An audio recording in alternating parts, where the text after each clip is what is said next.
100కి పైగా డొమైన్లు, వివిధ దేశాల్లో సర్వర్లు, 21,000కి పైగా సినిమా పైరసీ ప్రింట్స్, 5 లక్షల మంది యూజర్ డేటా, 20 కోట్ల సంపాదన. 2019లో చిన్నగా స్టార్ట్ అయ్యి తర్వాత ఒక పెద్ద పైరసీ సామ్రాజ్యంగా మారిందే ఈ ఐబొమ్మ. పోలీసుల్నే ఒక ఆట ఆడుకున్న ఐబొమ్మ రవి మొత్తానికి దొరికేశాడు. అయితే అతను పట్టుపడ్డ విధానం ఇంకా అతని జీవితం ఇప్పుడు సోషల్ మీడియాలో పెద్ద చర్చగా మారింది. కొంతమంది మనోడిని చంపేయాలి అంటుంటే మరికొంతమంది మాత్రం మనోడిని ఠాగూర్, శివాజీలతో పోలుస్తున్నారు. ఇప్పుడు రవి దొరకడంతో ఐబొమ్మ కథ ముగిసినట్టేనా, లేక అసలైన ఆట ఇప్పుడే మొదలైందా? రవి చేసింది తప్ప రైటా?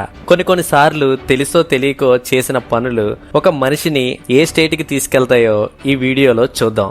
ఇంకా వివరాల్లోకి వెళ్తే, రవి ఒక వైజాగ్కి చెందిన వ్యక్తి. ఒక వెబ్ డిజైనర్ ఇంకా డెవలపర్గా పనిచేసేవాడట. తన తండ్రి ఒక ఎక్స్ బిఎస్ఎన్ఎల్ ఉద్యోగి, ఇప్పుడు రిటైర్ అయ్యారు. వాళ్ళది ఒక మిడిల్ క్లాస్ ఫ్యామిలీ. రవి 2016లో లవ్ మ్యారేజ్ కూడా చేసుకున్నాడు. కొన్ని ఆర్టికల్స్ ప్రకారం రవి లవ్ మ్యారేజ్ ని అమ్మాయి వాళ్ళు ఒప్పుకున్నారు, కానీ పెళ్లి చేసిన తర్వాత నుంచి తన భార్య ఇంకా వాళ్ళ అత్త తరచూ తనకొచ్చే శాలరీని, లైఫ్ స్టైల్ ని అవమానించేవారట. రవి ఇంట్రోగేషన్ లో కూడా ఇదే విషయాన్ని చెప్పాడు. తక్కువ జీతంతో ఉద్యోగం చేసే జీవితం సెట్ అవ్వదు అనుకున్నాడో, లేక పైరసీ చేస్తే ప్రాబ్లం లేదు అనుకున్నాడో, తనకున్న టెక్నికాలిటీతో ఒక సైట్ అయితే స్టార్ట్ చేశాడు. అప్పటికే పైరసీ సైట్లు చాలా ఉన్నాయి, కానీ అవి స్లోగా యాడ్స్తో నిండి క్వాలిటీ కూడా బాగా ఉండేది కాదు. రవి కొంచెం డిఫరెంట్గా థింక్ చేసి క్వాలిటీ వీడియోస్ని ఆ సైట్లో అప్లోడ్ చేయడం మొదలుపెట్టాడు. అదే ఈ ఐబొమ్మ. అయితే పెట్టిన వెంటనే ఎందుకు పట్టుకోలేదు అని అడిగితే, తనకున్న అన్ని టెక్నికల్ స్కిల్స్ని ఈ సైట్కి వాడేశాడు. అంటే ఫాస్ట్ సర్వర్స్ని నిర్వహించడం, మిర్రర్ సైట్స్ అంటే ఒక సైట్ని బ్లాక్ చేస్తే ఇంకో సైట్ వచ్చేలాగా రీడైరెక్ట్ చేయడం, movie compressions, encoding, cyber security అన్నిటిలోని మనోడు ఆరితేరిపోయాడు. ఒక వెబ్సైట్ బ్లాక్ చేస్తే మళ్ళీ ఇంకో మిర్రర్ సైట్, అంతేకాకుండా డిఫరెంట్ కంట్రీస్లో VPN అండ్ సర్వర్స్ వాడటం వల్ల లీగల్ లూప్ హోల్స్ని తెలుసుకున్న మనోడు ఇంకా ఫారెన్ కంట్రీస్ నుంచే సైట్స్ని హ్యాండిల్ చేసేవాడు. అయితే ఈ సైట్స్ ద్వారా ఎలా సంపాదించాడు అంటే, ఐబొమ్మలో మీరు సినిమా ఓపెన్ చేస్తే popup ads, casino ads, gambling ads, betting apps, crypto sites, online games. Ravi ఈ వెబ్సైట్స్ కి యాడ్ స్పేస్ అమ్మి డబ్బు సంపాదించేవాడట. వారానికి ఒక్కొక్క యాడ్ మీద 1,00,000 నుంచి 3,00,000 సంపాదించేవాడని చెప్తున్నారు. ఇంకా సినిమా వాళ్ళ ప్రెషర్ వల్ల సైబర్ పోలీసులకి ఒక పెద్ద తలపోటులాగా అయితే మారిపోయాడు. అది సరిపోదన్నట్టు కొండవీడి దొంగలాగా దమ్ముంటే పట్టుకోండి అని ఛాలెంజ్లు కూడా విసరడంతో పోలీసులు గట్టిగా ఫిక్స్ అయ్యారు మూసేయాలని.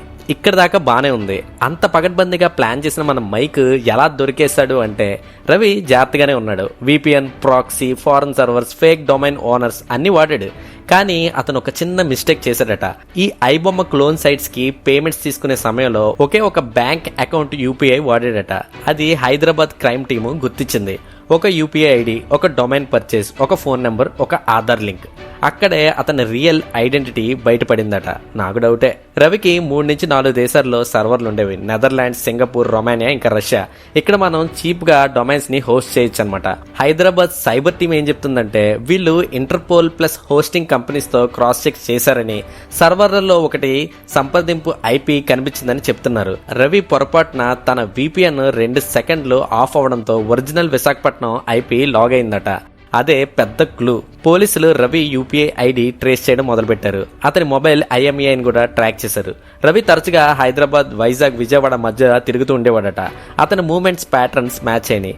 ఇవన్నీ కాకుండా ముఖ్యమైనది ఏంటంటే, తన భార్యే తనను పట్టించిందని చెప్తున్నారు. రవికి తన భార్యతో విభేదాలు వచ్చాయి. డివోర్స్ కూడా తీసుకుందామని ప్లాన్ చేశాడు. అయితే వాళ్ళే పోలీసులకి ఇండైరెక్ట్ గా ఇన్ఫర్మేషన్ ఇచ్చారు అని కొన్ని పత్రికలు చెప్తున్నాయి. అయితే ఆపరేషన్ స్నైపర్ మొదలుపెట్టారు. SOT plus cyber crime team కలిసి పూర్తిగా సీక్రెట్ గా ఈ పని చేయడం మొదలెట్టింది. రవి చీప్ హోటల్స్ లో ఉండేవాడని కనిపెట్టారు. ప్రతి 2 నుంచి 3 రోజులు లొకేషన్ మార్చుతూ ఉండేవాడట. కానీ చివరికి ఒక పొరపాటు. అదే, అతను ఒకే సిమ్ కార్డ్ ఎమర్జెన్సీ కోసం ఉంచుకున్నాడు. అది IMEI నెంబర్ తన లొకేషన్ కి మ్యాచ్ అయింది. రవి హైదరాబాద్ అవుట్స్కట్స్ లో ఒక హోటల్లో ఉన్నప్పుడు అప్పటికే సైబర్ క్రైమ్ కి ఇన్ఫర్మేషన్ రావడంతో రాత్రి ఒంటరిగా ల్యాప్టాప్ తో కూర్చున్న రవిని చుట్టుముట్టి పోలీసులు పట్టేసుకున్నారు.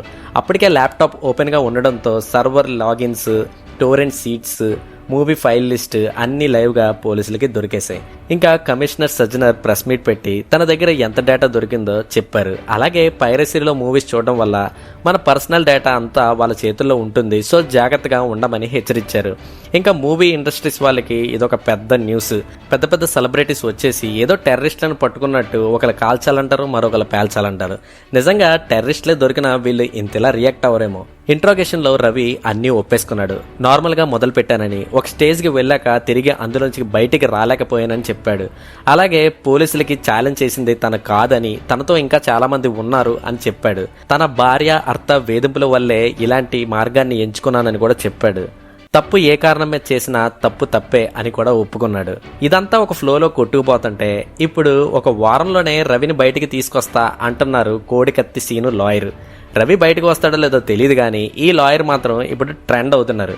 ఇంకా సోషల్ మీడియా ఏం చెప్తుందంటే మెజారిటీ ఆఫ్ పీపుల్ రవికి సపోర్ట్గా మాట్లాడుతున్నారు. నిజం, అలా మాట్లాడిన వాళ్ళది తప్పు కాదని నేను అంటాను. మనుషులు మంచోళ్ళు. రౌడీ షీట్ ఉందని తెలిసినా వాళ్ళకే ఓట్లేస్తారు. తిరిగి ఏమీ చెయ్యని హీరోల కోసం పాలాభిషేకాలు చేస్తారు. ఇంట్లో వాళ్ళు కూడా వాళ్ళ తర్వాతే అంటారు. ఇవన్నీ చేసినప్పుడు తప్పు కాదు అనే వాళ్ళు దీన్ని తప్పుగా అస్సలు చూడకూడదు. సినిమా టికెట్ రేట్ల కోసం గవర్నమెంటే హెల్ప్ చేస్తుంది, కానీ అదే గవర్నమెంట్ థియేటర్ రన్ అయ్యాక సినిమాల్ని టీవీలో ఫ్రీగా వెయ్యండి అని మాత్రం చెప్పదు. పోనీలే టీయేటర్లో మూవీస్ చూడకపోయినా టీవీలో చూద్దాం అనుకునే వాళ్ళకి మళ్ళీ ఓటీటీ షాక్. పోనీ ఓటీటీలో ఫ్రీగా చూద్దామంటే మళ్ళీ అక్కడ డబ్బులు పెట్టాలి. అంతా మీ ఇష్టమే. ఇక్కడ జనాలు ఎర్రి గొర్రెలు. స్కాములు చేసే వాళ్ళని పట్టించుకోరు. పెద్ద పెద్ద వాళ్ళు అప్పులు చేసి విదేశాలకు వెళ్తే వాళ్ళని పట్టించుకోరు. కానీ ఇలాంటి వాళ్ళని పట్టుకొని సంబరాలు చేసుకుంటూ ఉంటారు. నేను రవిని సమర్థించట్లేదు. తప్పు ఎవరు చేసినా తప్పే. చుట్టూ ఉన్న ఇలాంటి సొసైటీ రూపు వల్ల, రంగు వల్ల, కులం వల్ల, గోత్రం వల్ల మనిషిని దూషించే వాళ్ళు ఉన్నంత వరకు ఇలాంటి రవిలు పుట్టుకొస్తూనే ఉంటారు. రవి కోర్టు విధించిన శిక్ష తర్వాత బయటకు వచ్చి తను హ్యాపీగా ఉండాలని మనస్ఫూర్తిగా కోరుకుంటూ ఇంకా సెలవు. ఇది ఫ్రెండ్స్ ఈ వీడియో. మీకు ఈ వీడియో నచ్చితే please do like, share and subscribe my channel. మరిన్ని ఇలాంటి వీడియోస్తో కలుద్దాం. అంతవరకు సెలవు, టాటా, బై బై.